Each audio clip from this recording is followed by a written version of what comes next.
오늘 하이델베르크 요리문답 32번째 시간은 계명을 지킬 수 있는가입니다. 여러분 나눠드린 유인물 114번째 질문으로 함께 시작해 봅시다. 그런데 하나님께 돌아온 사람이 이 계명들을 완전히 지킬 수 있습니까? 가장 거룩한 사람이라도 이 세상에 사는 동안에는 이러한 순종을 겨우 시작했을 뿐입니다. 그러나 그들은 굳은 결심으로 하나님의 일부 계명만이 아니라 모든 계명에 따라 살기 시작합니다. 네, 우리가 10계명을 배웠습니다. 10계명은요, 구원받은 자들이 따르는 삶의 기준이고 따라야 할 규범인 것이죠. 그래서 우리가 몇 주간 지금 10계명을 배웠으니까 이제 우리에게 남은 것은 이 계명을 지키는 것이겠죠. 배웠으니까 지켜 행하는 것이 남아 있을 것입니다. 그러면 저와 여러분은 과연 우리가 배웠던 이 10계명을 얼마나 지킬 수 있습니까? 하는 것이 오늘 114번째 질문입니다. 그때 성경은 이게 결국 답이 성경에 나와 있는 것을 풀어놓은 것인데 성경은 이 계명들에 지킬 수 있느냐의 가능성에 대해서 뭐라고 말씀하고 있습니까? 지킬 수가 없다라고 합니다. 그럴 때 우리에게 마음은 있죠. 마음이 있죠. 계명을 따르고 싶고 말씀에 순종하고 싶은 욕구가 우리 안에 없지 않습니다. 지키고 싶고 따르고 싶고 순종하고 싶은데 참 가슴 아픈 것은 뭐냐면 요리문답에서 하는 말이 가장 거룩한 사람일지라도 이 세상에 살 동안에는 이러한 순종을 겨우 시작하는 정도에 불과하다라는 것입니다. 그러면 왜 이 계명들을 지키는 것은요 불가능하다라고 성경이 말하는가 봤더니 오늘 로마서 7장 21절 우리가 읽은 이 본문에 그와 같은 단서가 있습니다. 여기 보니까 사도 바울이 하는 말이거든요. 그러므로 내가 법칙 하나를 발견했다는 것입니다. 여러분에게 나눠드린 유인물에 있는 그 7장 21절은 세 번역이에요. 이해가 어려워서 좀 편한 걸로 했습니다. 쉬운 걸로. 여기에 법칙, 사도 바울이 발견한 법칙은 뭐냐 하면 선을 행하고 싶은 나에게 뭐가 있습니까? 악이 붙어 있다. 그래서 우리가 계명을 완전히 지키기가 불가능한 이유는요 악이 함께 있기 때문이다 라고 했습니다. 악이 함께 있다. 우리는 계명을 지키고 싶은 선한 마음이 있습니다. 하나님의 말씀을 따르고 싶어요. 그 말씀에 순종하고 싶습니다. 말씀대로 한번 살아보고 싶단 말입니다. 그런데 내 속에는 이 계명을 지키고자 하는 마음이 있는 반면에 이 계명을 어기는 모습도 공존하게 되는데 그 정체가 악이라는 것입니다. 죄라는 거예요. 자, 22절을 보니까 다 우리의 모습이지 않습니까? 사실 뭐라고 합니까? 나의 속 중심에서는 하나님의 법을 즐거워한다는 겁니다. 말씀대로 살겠다, 믿음대로 내가 따르겠다는 의지가 없지 않아요. 그런데 23절을 보니까 뭐라고? 이것들이 싸움을 하는 것인데 싸움을 하게, 그러니까 하나님을 따르고 싶은 선한 마음과 하나님의 계명을 어기고 싶은 악한 마음이 싸움을 하게 되는데 결국 내 몸은 죄의 법을 이길 수가 없다. 그래서 죄의 법에 사로잡힌다라는 것입니다. 그래서 바울이 내리는 결론은요 25절 끝에 보면은 뭐라고 합니까? 나는 마음으로는 하나님의 법에 복종하는데 본성은 어디에 복종한다? 죄의 법에 복종한다는 것이 결론입니다. 자, 우리가 계명을 지키려고 하면요 그러니까 우리가 배운 10계명 하나님이 주신 말씀대로 살아야 되겠다 하면은 일단 그 마음의 동의가 되어져야 되겠죠. 아, 맞아. 내가 하나님 말씀대로, 내가 하나님 뜻대로, 내가 하나님의 영광을 위해서 한번 살아봐야 되겠다는 마음의 동의가 되어진 다음에 그 다음 단계가 이제 진도가 나갈 수가 있는데 그런데 이게 삶에서 드러나는 행함이 나오기 직전에 항상 좌절된다는 것입니다. 왜 그렇습니까? 죄의 법에 복종하기 때문이다. 그러니까 우리가 마음을 먹는 것에서 멈추는 경우가 많은 것이죠. 내가 하나님의 뜻대로 살아야지. 내가 하나님 계명대로 내가 하나님의 영광을 위해 살아봐야지 하는데 결국 죄의 복종, 죄의 법에 우리가 이기지 못하는 연약함이다라는 것을 말하는 것입니다. 우리가 예배를 드리고 은혜를 받으면 아멘, 내가 참 그래도 거룩하게 내가 은혜를 가지고 살아야 되겠다. 이게 충만한데 우리가 교회 문을 나서게 되면은 육신의 정욕에 사로잡힐 때가 더 많다는 것입니다. 그래서 바울이 뭐라고 하냐면 육신으로 죄의 법을 섬긴다, 이렇게 말을 하는 것입니다. 우리의 한계와 우리의 연약함을 지금 아는 것입니다. 그래서 바울이 뭐라고 탄식을 해요. 오호라, 나는 참 비참한 사람입니다. 이렇게 탄식을 할 정도입니다. 자, 여러분, 대림절기잖아요. 지금 주님께서 이 대림절기에 우리에게 어떤 것들을 준다고 하셨습니까? 소망과 평화와 기쁨과 사랑, 그죠? 그래서 사실 우리가 이 대림절기를 보낼 때에 이번 주는 이제 기쁨을 주시잖아요. 우리 안에 사실은 하나님이 주시는 기쁨이 샘솟는 것이 정상인 줄로 믿습니다. 그런데 이런 은혜들을 우리가 자꾸만 까먹는 거예요. 금방 이 은혜가 막 차고 오르다가도 이게 어느 순간에 다 쏟아버리게 되는 거예요. 왜요? 내 속에 지금 여전히 죄의 법에 복종하고 있으니까.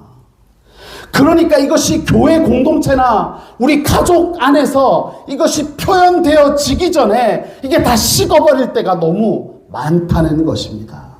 그래서 결론적으로 우리가 십계명을 지킬 수 있습니까? 못 지킵니다. 그 이유는요, 우리가 죄가 있기 때문이고 죄의 법에 지배를 받기 때문에 우리가 받은 은혜들 마음은 있는데 내가 평화 가운데 살아야지, 내가 주님 주시는 기쁨 가운데, 내가 소망 가운데, 내가 사랑 가운데 살아야지, 마음이 금방 이 죄 때문에 식어버리는 연약함을 가진 존재다라는 것입니다.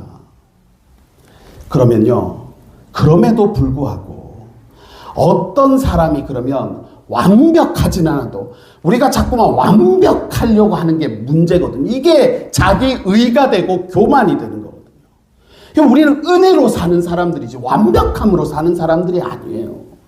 자꾸만 우리가 신앙 안에서 어떤 기준들이 높아지니까 배우자나 지체들을 바라볼 때 좀 완벽했으면 좋겠는 거예요. 완벽했으면. 뭐 하나라도 흠이 좀 없으면, 그거는 그 상대방이 문제가 아니라 그렇게 바라보는 나 자신이 회개할 문제다라는 거예요. 자, 완벽하진 않지만 어떤 사람이 계명을 지키는 모습이 성숙해지는가? 그것은요, 성령의 지배를 받는 사람이다. 누구의 지배를 받아요?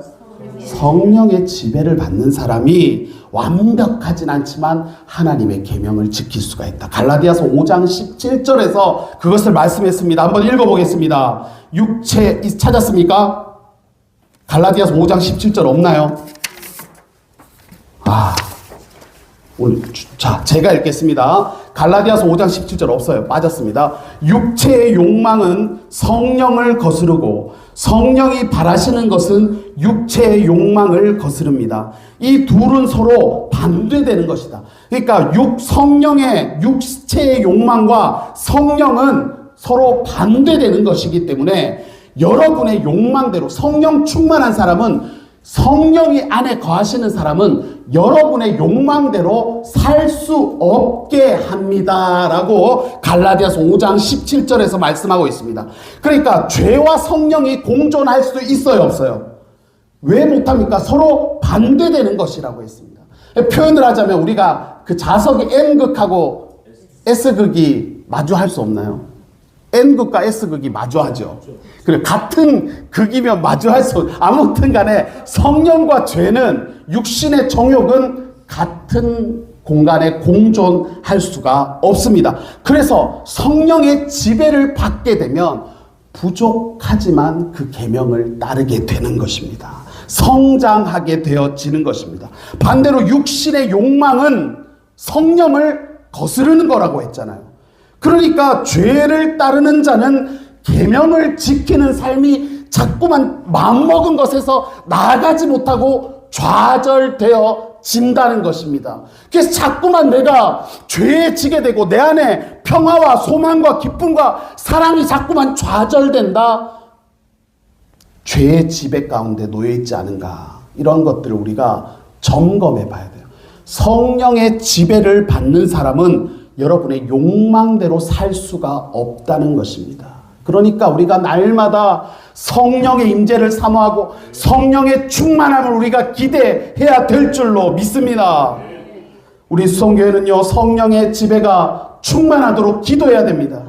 그래야 우리 마음에 주시는, 주님이 주시는 소망과 평화와 기쁨과 사랑으로 우리가 살 수가 있는 거예요. 살 수가 있는. 여러분, 우리 주변을 보세요. 얼마나 세상이 삭막합니까? 지금은요, 상대방의 조그만한 그 틈이 하나 보이면 전부 다 나락 보냅니다. 알고 계시죠? 이번 주에 연예인들, 그 유명한 사람들 몇 명이 다 나락 갔습니까? 그 사람들 하루아침에 있죠.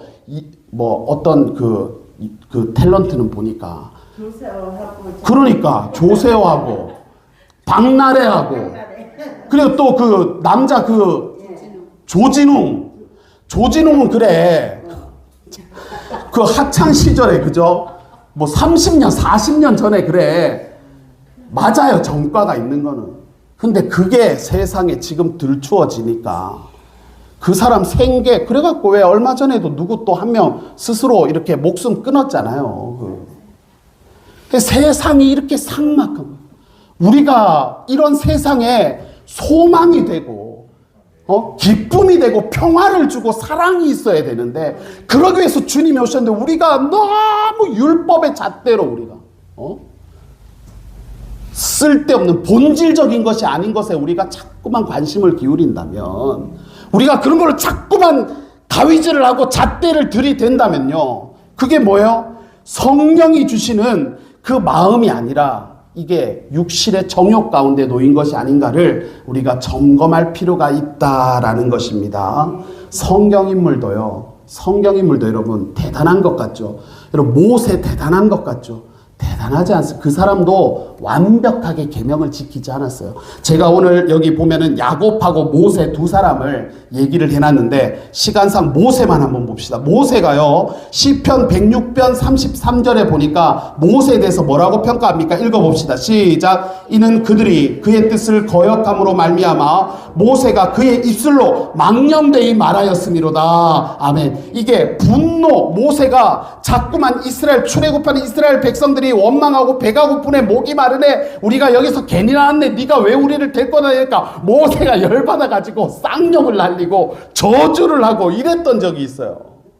그것에 대해서, 그러니까 모세가 망령된 말을 쏟아냈다는 거예요. 망령된 말. 그러니까 모세도 완전한 사람이 아니었다는 겁니다. 야곱도 그렇죠. 우리가 창세기의 족장들 다 보면 아브라함, 이삭, 야곱, 요셉, 이런 사람들도 다 완전한 사람이라서 쓰임 받은 것이 아니라요, 은혜 안에 사는 사람이 쓰임 받는 줄로 믿습니다. 율법으로 우리가 너무 그 잣대를 드릴 필요가 없어요, 여러분. 왜냐하면 그 율법의 잣대로 나를 들이대면 나 먼저 죽어야 돼요. 나 먼저 감옥에 가야 된다고. 그러니까 우리가 은혜의 사람이 돼서 은혜로 좀 품어주고, 은혜로 사랑하고, 은혜로 섬길 수 있는 그런 우리가 되기를 주님이 원하시는 줄로 믿습니다. 그래서 계명을 못 지키는데, 그럼 주님은 왜 우리가 계명 못 지킬 것을 알면서 왜 지금 10계명을 돌판에 새겨가지고 이걸 지키라고 왜 그러는 겁니까? 우리 한번 죄책감 때문에 한번 죽어보라고. 주님이 그냥 너네 한번 죽어봐라 이러고, 야 이거 해.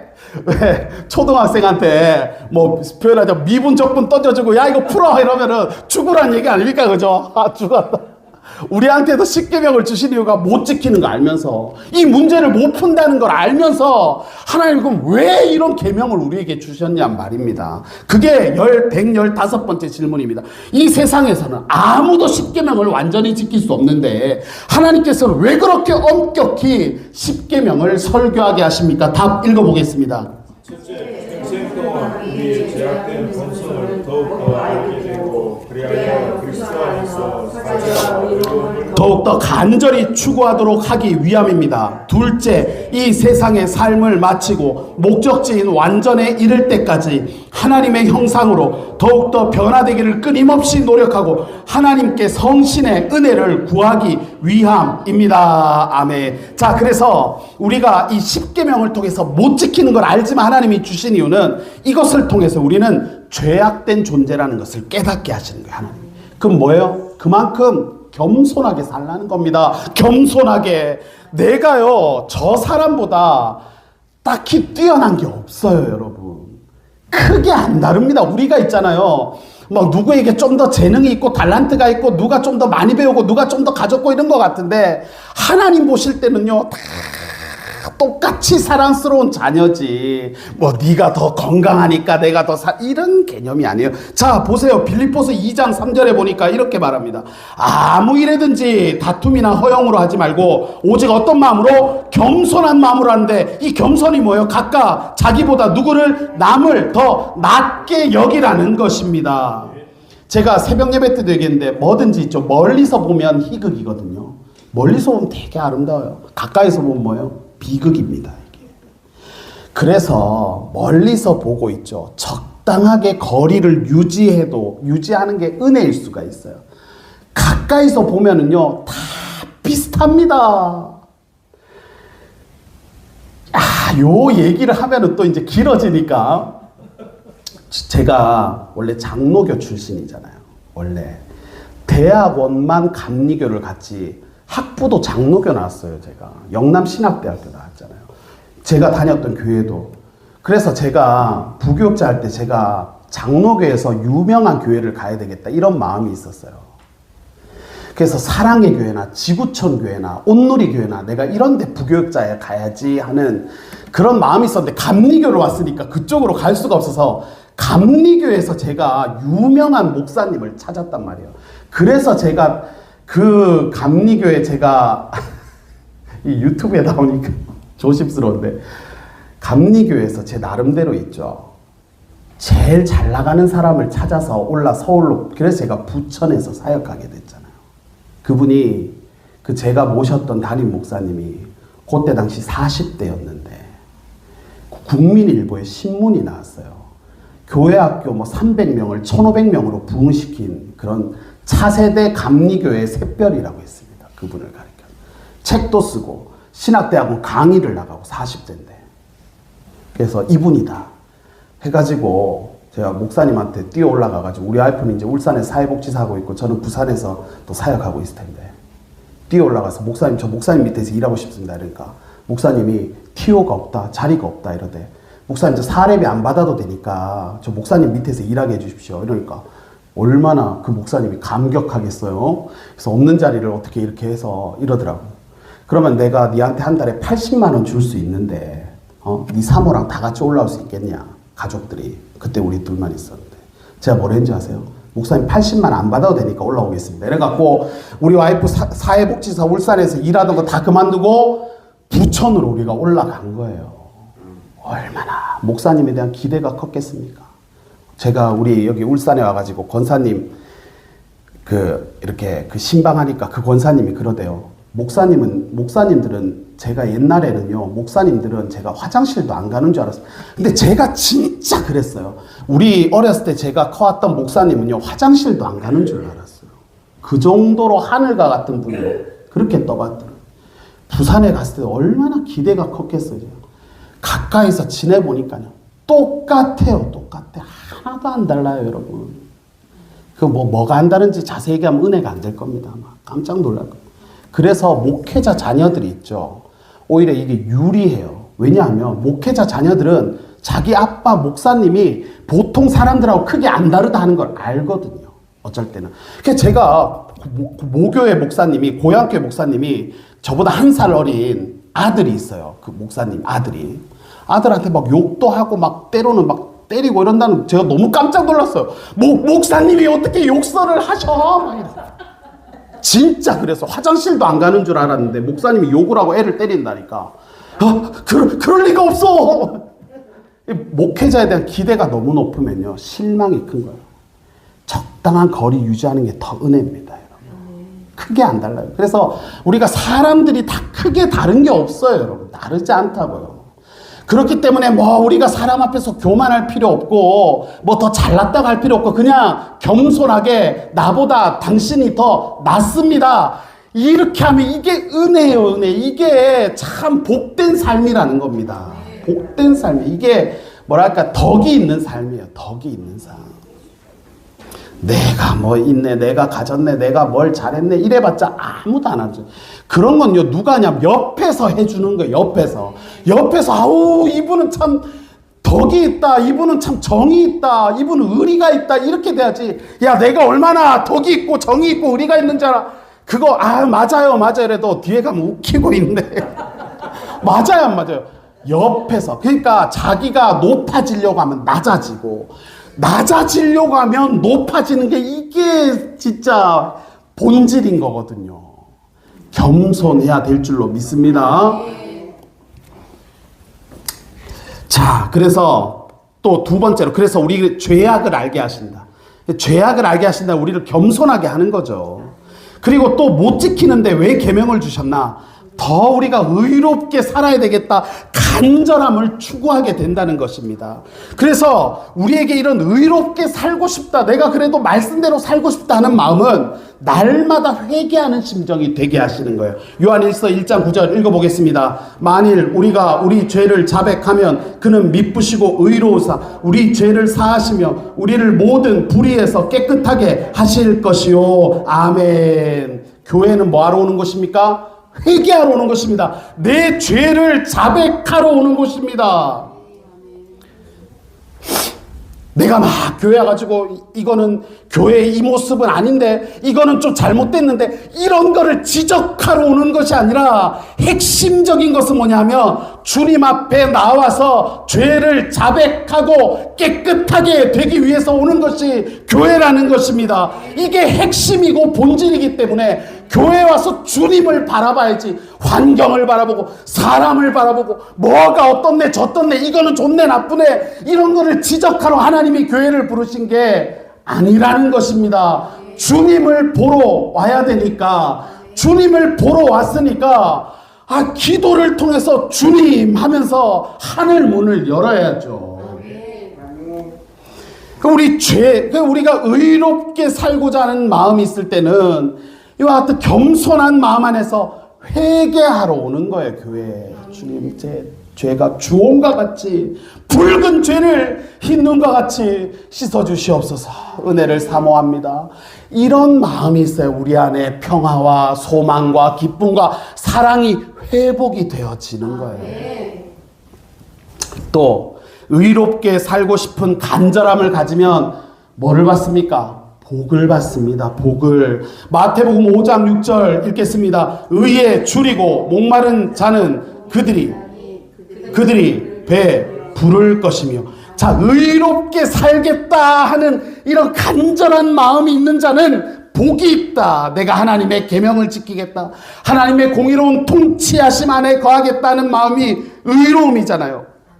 이런 것에 대한 간절함이 목마름인데, 그런데 이렇게 나름대로 간절함을 가지고 몸부림을 치게 되면 그 갈망이 채워지는 복을 받는다는 거예요. 배부를 것이라는, 배가 불러지게 될 것이다. 이거는요, 이 생에서, 이 땅에서 의를 배부르게 맛볼 수가 있을 뿐만 아니라 종말의 때 하나님의 나라에서도 구원을 누리는 것을 뜻하는 것입니다. 자, 그래서 우리가 의롭게 살고자 하는 이 간절함을 가지게 되는데, 우리가 십계명을 통해서 이 계명들을 지키고 싶습니다. 제가 그래도 주님의 뜻을 쫓고 싶습니다. 불쌍히 여겨주십시오 하면 복을 받게 된다. 여러분, 이 하나님이 주시는 복을 우리가 받아야 할 줄로 믿습니다. 하나님 우리를 복 주시려고 부르셨잖아요. 복을 받아 누려야죠, 이거를. 그럴 때 이와 같은 간절함들을 우리가 의롭게 말씀대로 내가 한번 살아보겠다는 이 의로움이 회복되는 저와 여러분 되시기를 축복합니다. 의로운 삶에 대한 바울의 메시지가 뭡니까? 빌립보서 3장 12절 있죠, 여러분. 읽어보겠습니다. 시작. 내가 이미 얻었다 함도 아니요 온전히 이루었다 함도 아니라 오직 내가 그리스도 예수께 잡힌 바 된 그것을 잡으려고 달려가노라. 형제들아, 나는 아직 내가 잡은 줄로 여기지 아니하고 오직 한 일, 즉 뒤에 있는 것은 잊어버리고 앞에 있는 것을 잡으려고 표대를 향하여 그리스도 예수 안에서 하나님이 위에서 부르신 부르심의 상을 위하여 달려가노라. 아멘. 바울이 위대한 믿음의 사람이었음에도 불구하고 그는 계명을 지키는 의로움이 완전한 사람이 아니었다고 고백하는 거예요. 그런데 뭐예요? 그가 잘하는 것은 뭐예요? 바울도 넘어지고 쓰러지고 좌절하고 실패하는데 바울이 대단한 것은 포기하지 않았다는 거예요. 포기하지 않고 그것을 잡으려고 애를 쓰는 모습이 뭐예요?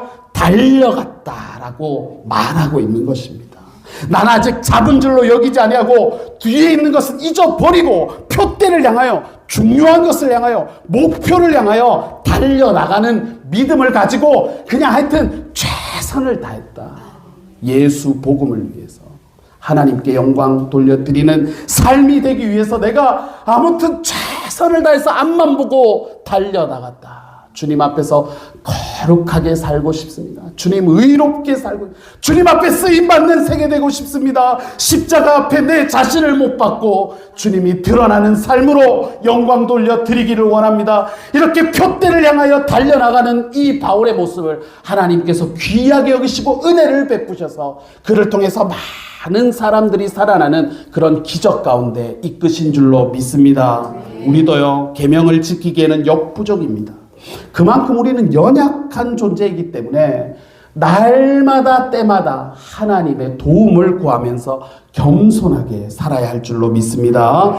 못 지킬 계명을 주신 이유는 뭡니까? 늘 주님 앞에서 회개하는 심정이어야 되기 때문에, 그래서 우리가 이 불의에서 그래도 깨끗하게 될 수 있다는 것을 아시기 때문에 지키지 못하지만 네 계명을 그래도 추구하고 그 계명에 대한 간절함을 가지고 살아라 하는 마음으로 우리에게 10가지 10계명을 주셨다는 것입니다. 이 의롭게 살고자 하는 이 몸부림이 결국은 우리를 복으로, 은혜로, 그리고 대림절해 주시는 소망과 평화와 기쁨, 사랑. 여러분, 지금 제가 이번 주에 이렇게 묵상하는 게 기쁨이거든요. 우리가 신앙생활을 하는데, 우리가 말씀 믿음 안에 사는데 우리 안에 삶이 쉽지는 않죠. 그래서 때로는 참 어렵고 이게 언제 그런데 그 본질적인 샘솟는 기쁨이 우리 안에 있어야 되는 줄로 믿습니다. 이와 같은 기쁨을 여러분들 회복하는 한 주가 되시고, 이 기쁨 가운데 여러분들, 기쁨 가운데 표정이 변하고 마음가짐이 달라지고, 그죠? 그래서 좀 이렇게 내가 지금 평화의 주인공으로, 그리스도의 편지로, 저 사람 보니까 참 뭐가 다르다, 이런 모습으로 우리가 쓰임 받기를 하나님 원하시는 줄로 믿습니다. 그 일들을 위해서 우리를 부르셨으니까요. 여러분, 정말 이와 같은 복을 받아 누리는 저와 여러분 되시기를 축복합니다. 기도하겠습니다.